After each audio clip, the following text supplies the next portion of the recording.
Hello दोस्तों, आज मैं एक महत्वपूर्ण मुद्दे पे बात करने आया हूँ। देखिए, कटअफ कटअफ का जो खेल है वो चल रहा है, ख़त्म हो गया।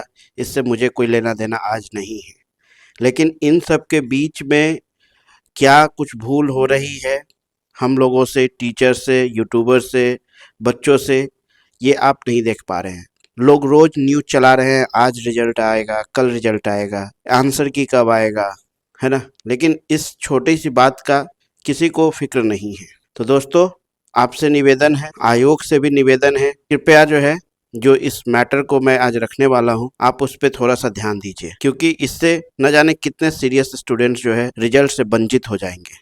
तो दोस्तों, वीडियो को पूरा देखिए, ऐसा नहीं कि 2 मिनट देखे और फिर आगे बढ़ गए। ऐसे यहाँ नाच नौटंकी का वीडियो मैं डाल दूँ तो लोग भर-भर के उस पे समय देंगे। लेकिन दोस्तों, आज ये मुद्दे की बात है, तो जितने शिक्षक हैं, यूट्यूबर्स हैं, बच्चे हैं, आप लोगों से रिक्वेस्ट है कि इस चीज़ को समझिए आप, नहीं तो फेयर रिजल्ट में कहीं न कहीं लोगों को लगेगा कि कुछ दिक्कत है। चलिए दोस्तों, हम लोग आगे देखते हैं कि हम लोग क्या कहना चाह रहे हैं। ध्यान से देखिएगा, कोई हड़बड़ी नहीं, बस आपका 5 मिनट में लूंगा। अगर आपको पसंद नहीं आया तो डिसलाइक करके जाइए, अगर पसंद आएगा तो सब्सक्राइब कीजिए, मैसेज कीजिए। मैं आगे जो है इसको और आगे बढ़ाऊंगा, एप्लीकेशन दूंगा, मेल करूंगा, दोस्तों के साथ, छात्रों के साथ जाकर पीपीएससी ऑफिस में मुलाकात करूंगा, क्योंकि जो सीरियस स्टूडेंट है उसके साथ जस्टिस हो। दोस्तों, शुरुआत करते हैं आज का क्या मेरा मुद्दा है। ये है 68th का फाइनल आंसर की, देखते रहिएगा। उसमें पहले नंबर, दूसरे नंबर, तीसरे नंबर, चौथे नंबर, 5वें, छठे, 7वें, 8वें, 9वें, 10वें और नीचे 150 तक है। इसमें नीचे मैं जाऊंगा तो 150 तक के सारे के सामने एक्सप्लेनेशन दिए हुए हैं। उसके डॉक्यूमेंट कुछ कुछ के लिंक भी दिए हुए हैं कि फाइनल आंसर की में क्यों जो है उस ऑप्शंस को सही माना गया है। फिर देखिए 69th में, ठीक है, पहले का, दूसरे का, detail explanation for every question 150 तक है। ये मैं नीचे सबको इंक्लूड कर दिया है हमने इसको, और आप जाके अगर चाहिए तो मैं इसको डाल दूंगा अपने टेलीग्राम चैनल पे, आप वहां से डाउनलोड करके एक एक का एक्सप्लेनेशन देख सकते हैं। और ये देखिए 70th बीपीएससी, 68th का आपने देखा, 69th का आपने देखा, और ये देखिए 70th का आंसर की, फाइनल आंसर की बात मैं कर रहा हूँ, ठीक है। ये 13 जो पहली बार एग्जाम हुआ था उसका आंसर की है। उसमें क्या किया दोस्तों, आयोग ने जैसे सीधा आंसर दे दिया, कोई सामने एक्सप्लेनेशन नहीं है, कुछ नहीं है। देखिए लास्ट में जैसे दो जो पेज मिसिंग है, मैं नीचे उसको, क्योंकि वो हाईलाइट नहीं होगा ना, तुरंत उसको मुझे पीछे लेके जाना पड़ेगा, तो इसीलिए मैंने उसको नीचे डाला है, ताकि आपको तुरंत तुरंत जो मैं दिखाना चाहता हूँ वो आप देख सको। तो ये देखिए 150 तक के बीपीएससी ने दे दिए इसके आंसर, और 1 2 3 4 यानी कि 4 क्वेश्चन बार डिलीटेड, 4 क्वेश्चन डिलीट हुए थे, और बस वो जो डिलीट हुआ था उन्हीं के यहाँ पे कुछ एक्सप्लेनेशन दिए गए हैं। इसमें क्या था कि मोर देन 1 ऑप्शन हो रहा था, इसीलिए डिलीट किया गया। इसमें कोई ऑप्शन सही नहीं था, इसीलिए जो है डिलीट किया गया।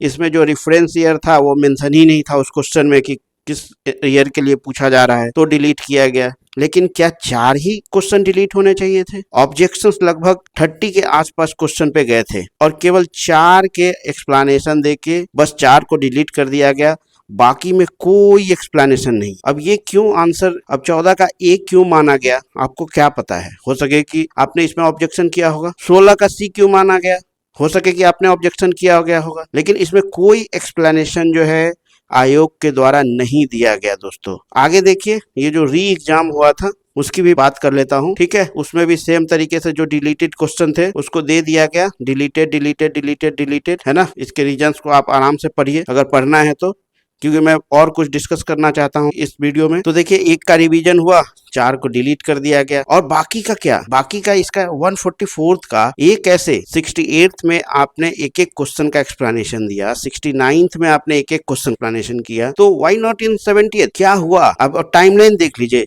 टाइमलाइन पे भी मैं जाना चाहता हूँ किस तरीके से 78th बीपीएससी में टाइमलाइन था। एग्जाम 13 दिसंबर को, री एग्जाम 4 जनवरी को, प्रोविजनल आंसर की 8 जनवरी को आ गया 4 दिन के बाद, फाइनल आंसर की जो है 9 दिनों के अंदर में आ गया, ओएमआर शीट अपलोड हो गया 2 दिन के बाद, उसके 19 दिनों में रिजल्ट आ गया। और उसके बाद रिजल्ट के बाद मैं बताता हूँ दोस्तों, 68th और 69th में फाइनल आंसर की पे भी ऑब्जेक्शन करने के लिए छात्रों को मौका दिया जाता था, लेकिन कोई नोटिस इसके बाद नहीं आया, सीधा मेंस एग्जाम। तो मैं यही अपील करना चाह रहा हूँ छात्र छात्रों से, शिक्षकों से, यूट्यूबर से, आयोग से कि आप एक एक क्वेश्चन का क्यों नहीं एक्सप्लेनेशन दे रहे हैं। ऐसा तो नहीं कि हम इस बार भी जो है 71st में इसी तरीके से हो कि 4 का एक्सप्लेनेशन दे दिया जाए और बाकी का कोई आंसर ही नहीं हो। तो दोस्तों ये काफी जो है एक सीरियस इशू है। अब मुझे समझ में नहीं आ रहा है कि इस पे कैसे आगे बढ़ा जाए। देखिए यहाँ पे जैसे ये 68th के लिए था, मैंने क्या बोला कि पहले फाइनल आंसर की पे भी अगर कोई आपत्ति है तो आप आयोग जाके उस पर अपना साक्ष्य रख सकते हैं। देखिए यहाँ पे साफ साफ लिखा होगा, अंतिम उत्तर पर आपत्ति करने वाले वैसे उम्मीदवार जिनके द्वारा दिनांक 18/2/2023 को प्रकाशित औपबंधिक उत्तर में जिन प्रश्नों के विरुद्ध आपत्ति दर्ज की गई थी, उक्त उम्मीदवारों के मात्र उन्हीं प्रश्नों से संबंधित आपत्ति आवेदन पर विचार करने हेतु, है ना, दिनांक 16/3/23 को बैठक रखी गई है। यानी कि फाइनल आंसर की पे अगर आपको आपत्ति है तब भी आप जो है आयोग जाके अपनी आपत्ति दर्ज करा सकते थे। इतना फेयर बीच में बीपीएससी अपने आप को बना रखा था। आयोग से हमें मांग करनी पड़ेगी कि आयोग फिर से जो है वो विंडो खोले हम लोगों के लिए। और जिस तरीके से बहुत अच्छा, ऐसा तो मैंने किसी दूसरे आयोग में देखा ही नहीं था। ये बीपीएससी के द्वारा ये 68th और 69th में जिस तरीके से फाइनल आंसर की दिया गया वो काबिले तारीफ है दोस्तों, मैं बता रहा हूँ। नहीं तो सारे जैसे भी इनकी यूपीएससी उसका आंसर की आता था सबसे लास्ट में, जब एग्जाम सब चीज खत्म हो जाता था, फाइनल रिजल्ट आता था, तब उसका आंसर की आता था। 1-2 बार तो मुझे भी लगा एग्जाम देने के बाद, जब मैं बाद में आंसर की आया तो मुझे लगा कि यार ये कैसे सही हो सकता था क्वेश्चन। तो अभी देखिए यूपीएससी को भी सुप्रीम कोर्ट ने बुलाया और कहा कि नहीं, आप प्रोविजनल आंसर की एग्जाम के तुरंत बाद जारी कीजिए, और यूपीएससी ने माना भी। तो यूपीएससी में सुधार का एक कदम तो बढ़ा, लेकिन बीपीएससी में तो ये बहुत पहले से आता आ रहा है। तो ये तो फॉर्चूनेट है बीपीएससी देने वाले लोग। और 68th और 69th में तो मानो कि जो है ऐसे एक्सप्लेनेशन देकर बीपीएससी ने तो अपने, क्या बोलते हैं ना, कि अपने सही होने के पुख्ता सबूत सब चीज दे दिए थे। और पता नहीं 70th क्यों इस तरीके का शॉर्ट जो है एक्सप्लेनेशन दे के खत्म कर दिया गया। तो मैं, ऐसा नहीं है कि इसमें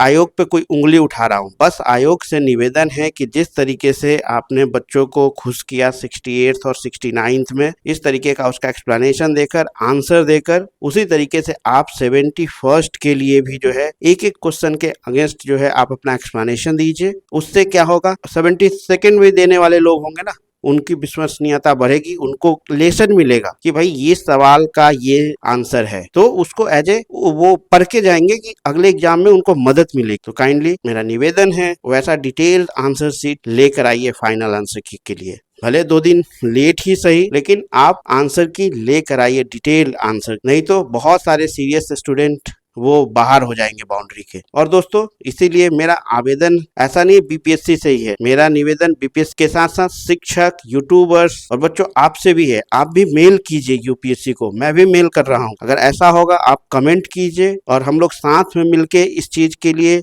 बात करेंगे।